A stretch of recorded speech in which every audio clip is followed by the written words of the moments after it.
అనకాపల్లిలో తారలు దిగివచ్చిన వేళ ధరలు దిగివచ్చిన వేళ ఏప్రిల్ 3న శుభప్రదం షాపింగ్ మాల్ ప్రారంభోత్సవ వేడుకకి శుభాహ్వానం.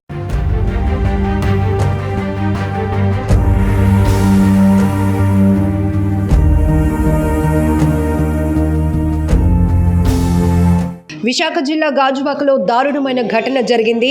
వామ్మో, విన్నా చూసినా కూడా ఒళ్ళు గగురుపాటుకు గురవ్వాల్సింది. ఎందుకంటే అంత వణుకు పుట్టే అత్యంత కిరాతకంగా జరిగినటువంటి హత్య తీరిది.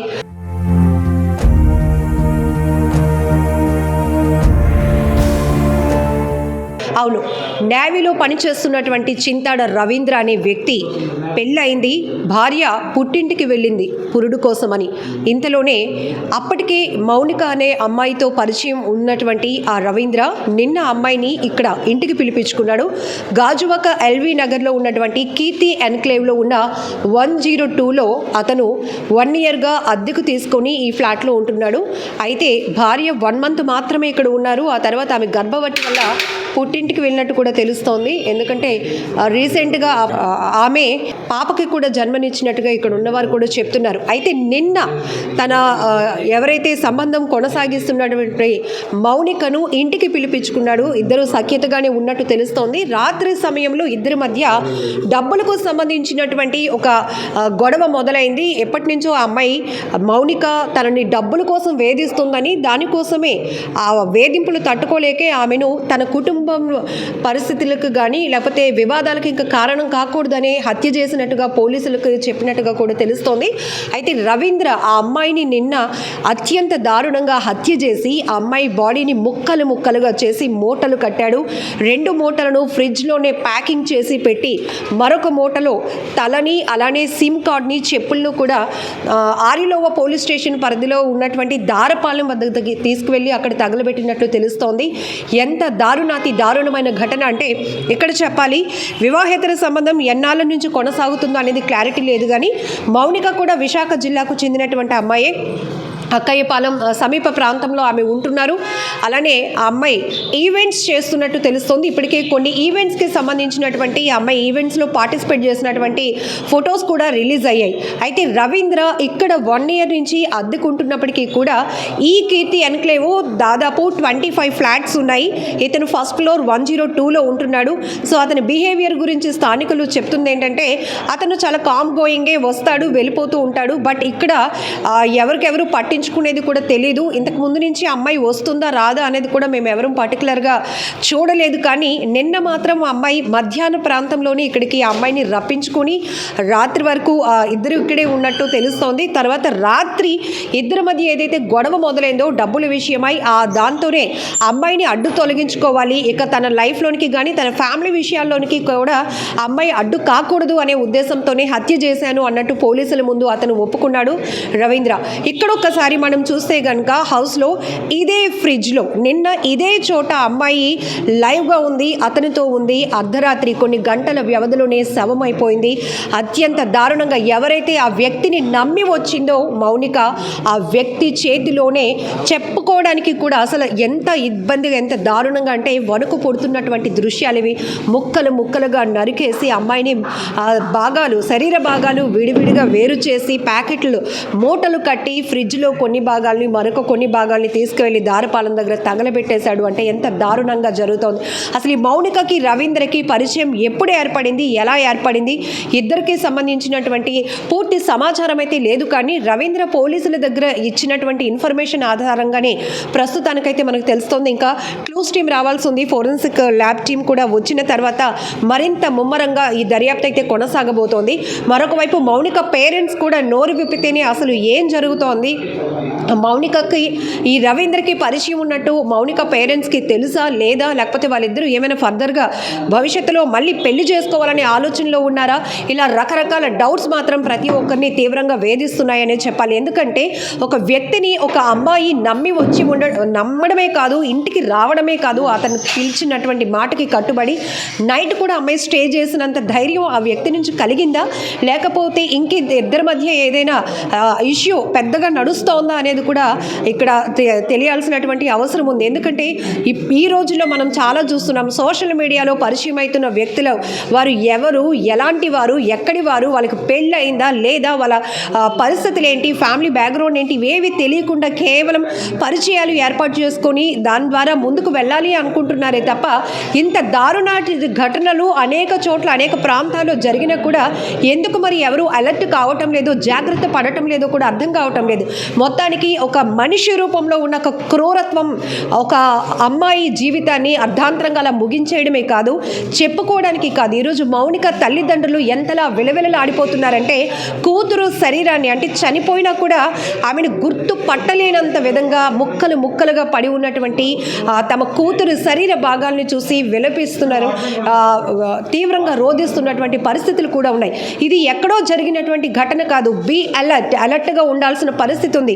మీ పిల్లల మీద కూడా మీరు అబ్జర్వేషన్ కంపల్సరీగా పెట్టాలి. ఎందుకంటే మీ పిల్లలు ఎక్కడ చేస్తున్నారు, ఏ జాబ్ చేస్తున్నారు, ఎక్కడ ఉంటున్నారు, మీకు దూరంగా ఉంటున్నారంటే వాళ్ళ మీద పోన్లే వాళ్ళకి ఒక ఫ్రీడమ్ ఇచ్చారు అని అనుకోకుండా వాళ్ళు ఏం చేస్తున్నారు, ఎవరితోనైనా వ్యక్తులతో పరిచయాలు ఏర్పాటు చేసుకుంటున్నారా, ఇవన్నీ కూడా తెలుసుకోవాల్సినటువంటి అవసరం కూడా ఉంది. మా ఇంత భయంకరమైన మనుషులు మన మధ్య ఉన్నారు అంటే నమ్మడానికి అసలు ఒక అమ్మాయిని మొక్కలు నరికి ఫ్రిడ్జ్లో పెట్టాడు ఇంట్లో అంటే అసలు ఎలా అంత దుర్మార్గంగా ప్రవర్తించాడు అంటే ఆయన అలాంటి వ్యక్తి సంవత్సరం నుంచి మా మధ్య ఉన్నాడంటే మేమే చాలా భయగ్రస్తులు అయ్యాం.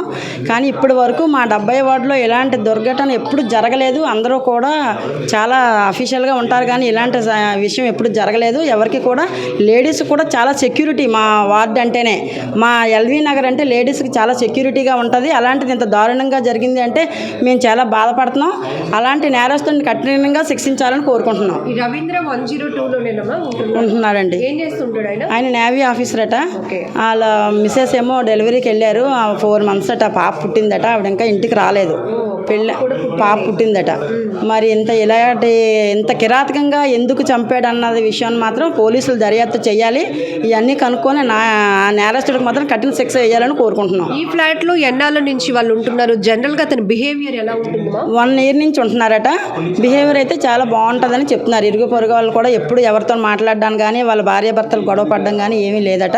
చాలా డీసెంట్గా ఉదయం జిమ్కి వెళ్తాడట, తర్వాత వచ్చి ఆఫీస్కి వెళ్తాడట, సాయంకాలం వచ్చి తన రూమ్లో తను ఉంటాడట. కానీ ఎప్పుడు ఇరుగు పొరుగు వాళ్ళతో కూడా మాట్లాడలేదట. డీసెంట్గానే ఉంటాడని చెప్తున్నారు. మరి ఇది ఎందుకు జరిగింది అన్నది మనకు తెలియదు. ఎవరి తప్పులు అన్నది న్యాయస్థానం నిర్ణయించాలి. ఈ దారుణమైన ఘటన వినగానే మీకేమనిపించింది? అసలు ఇట్లాంటివి ఎక్కడో అడవుల్లో మృగాలు ప్రవర్తన మనిషిలో చూడడం అంటే ఎట్లా ఆందోళన వేస్తుంది మేడం. మార్నింగ్ వేసి ఇలాంటి చూస్తున్నామా మన కాలనీలో.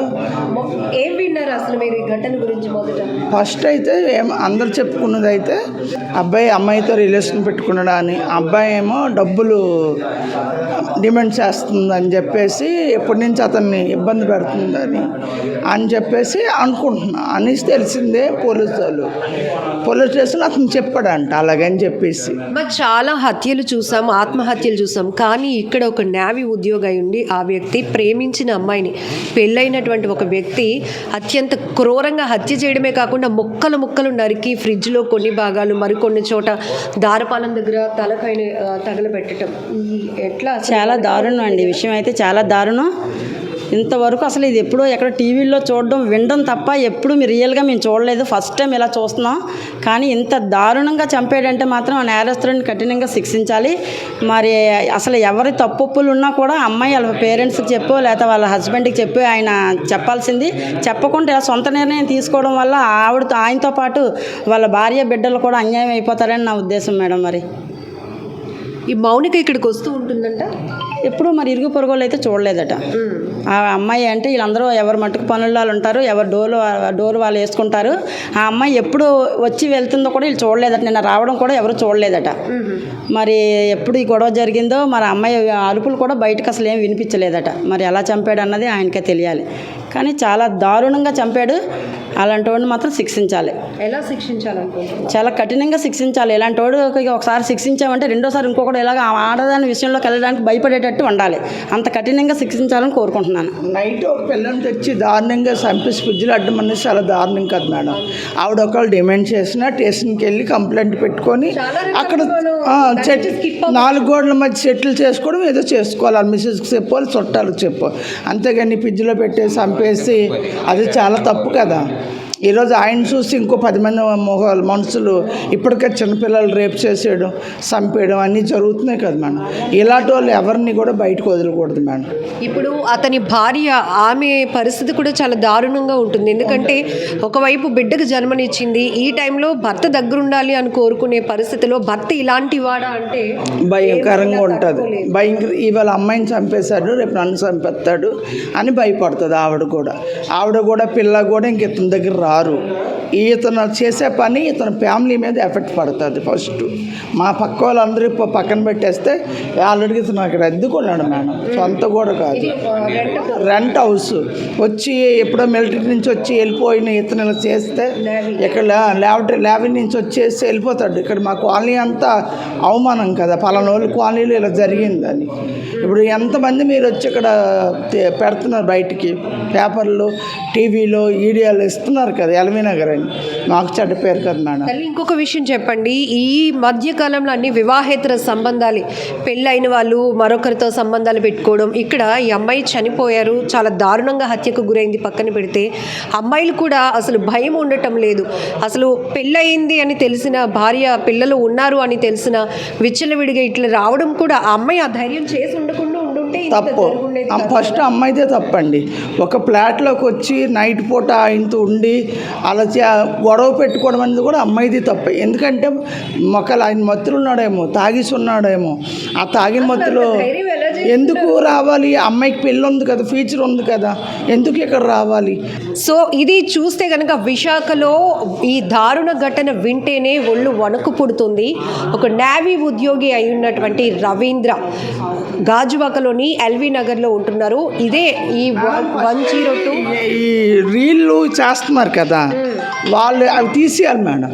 ఎందుకంటే దాని గురించే పరిచయం, ఈ అమ్మాయి అలాగే యాప్లో పరిచయం అయింది, దాని నుంచి ఇదంతా జరుగుతున్నాయి పరిచయాలు. అంటే ఇలా ప్రతి చూడండి ఎక్కడ ఇలా చంపడం అనేది సోషల్ మీడియా నుంచి జరుగుతుంది. పోలీసు, గవర్నమెంట్ దాని మీద వ్యాక్సిన్ తీసుకోవాలి సార్. ముక్కు ముఖం తెలియలేని వాళ్ళు వాళ్ళని నమ్మేసి వాళ్ళ దగ్గర లావిష్ లైఫ్లో ఉంటే డబ్బులకి ఆశపడి ఇట్లాంటివి కూడా చాలా జరుగుతున్నాయి. ఇప్పుడు ఎక్కువ మీరు చూడండి మేడం, మొన్న ఒక అమ్మాయిని చంపిస్తారు రీల్ చేస్తే. డాక్టర్ అంటే అతనికి ఎంత ఆలోచన ఉంటుంది, అయినా అమ్మాయిని చంపేశాడు చూడండి. ఏంటంటే ఈ సోషల్, ఈ మీడియాలో ఇవి యూట్యూబ్ తీసేయాలి మేడం. దానివల్ల ఇది జరుగుతుందని నా ఒపీనియన్. ఇది యాక్చువల్గా మా మాయగారు హౌస్ అండి. ఇది 1 year అయింది. ఫస్ట్ తీసుకున్న తర్వాత ఎత్తున దిగారు. నేవీలో ఎలక్ట్రీషియన్గా పనిచేస్తారంటే, అంటే ఉదయం వెళ్ళి సాయంత్రం వస్తారండి. ఇప్పుడు దాకా ఆలోచన లేదు. వాళ్ళ మిస్సెస్ వచ్చి మన ఇంట్లోకి దిగిన తర్వాత 1 month ఉంది, తర్వాత డెలివరీకి వెళ్ళిపోయింది. 4 months పాప కూడా ఉందంట. 1 year అయిందమ్మా, నిన్నటికి 1 year అయింది కరెక్ట్గా. 1 month ఉంది, డెలివరీకి వెళ్ళిపోయింది. తర్వాత రోజు వెళ్ళి డ్యూటీకి వచ్చేవారు. అంటే ఎవరితో ఇక్కడ న్యూసెన్స్ కానీ ఏమీ జరగలేదంటే ఇప్పుడు దాకాను. యాక్చువల్గా నిన్న మధ్యాహ్నం జరిగింది ఈ సిచ్యువేషన్. అంటే మన డిపార్ట్మెంట్ ఆ విషయం మనకు తెలియదు. డిపార్ట్మెంట్ వాళ్ళు వచ్చి చెప్పిన దాకా మనకు తెలియలేదు. మనకు వాళ్ళు మార్నింగ్ తెలిసింది. మా మాయగారు నాకు ఫోన్ చేసి మీ ఎల్వి నగర్లోనే ఇలా జరిగిందని. యాక్చువల్గా మా చుట్టుపక్కల ఎప్పుడు ఈ 70 వార్డు ఎల్వి నగర్లో కానీ మా వార్డులో కానీ అలాంటివి అయితే జరగలేదు ఇప్పుడు దాకా కూడాను. ఫస్ట్ టైం మా ఎల్వి నగర్లో కానీ ఇక్కడ పోలీసులు కూడా తిరుగుతుంటారు. ఇంత దారుణం జరిగిందంటే మాకు బాగా అనిపిస్తుంది. రేపు ఉదయం అలా సంఘటన జరుపుకుంటాను. సోషల్ వీడియో ద్వారా కూడా చాలామంది పాడవుతున్నారు. ఈ అపార్ట్మెంట్ పేరు కీర్తి అంక్లెన్స్. 25. ఇంతమంది మధ్య ఉండి కూడా అతనికి అంత ధైర్యం అంటే ఫస్ట్ ఫ్లోర్ కదా మేడం, మా మెట్లు ఎక్కేసి అలాగ వచ్చి కదా అని ఒక అవగాహన ఉంటుంది యాక్చువల్గా. తర్వాత వాళ్ళ ఫ్రెండ్కి ఎవరికో ఫోన్ చేశారంటే వాళ్ళ పేరెంట్స్ వచ్చాక పోలీసులు లొంగిపోమంటే ఆ పేరెంట్స్ లొంగిపోయారు. తల్లకాయ కూడా ఇక్కడ లేదు మేడం, తీసుకెళ్ళి వేరే దగ్గర ఇచ్చేసారు, తగలబెట్టేశారు. ఇదిగోండి ఓపెన్ చేసి చూస్తే ఫ్రిడ్జ్లోనే బాడీ ఉందంట. డిపార్ట్మెంట్ వాళ్ళు చెప్పారు, ఫ్రిడ్జ్ కూడా కనబడుతుంది. డిపార్ట్మెంట్ ఇంకా ఎంక్వైరీ చేస్తున్నారు, వచ్చాక మిగతాది ఏదైనా తెలుస్తుంది.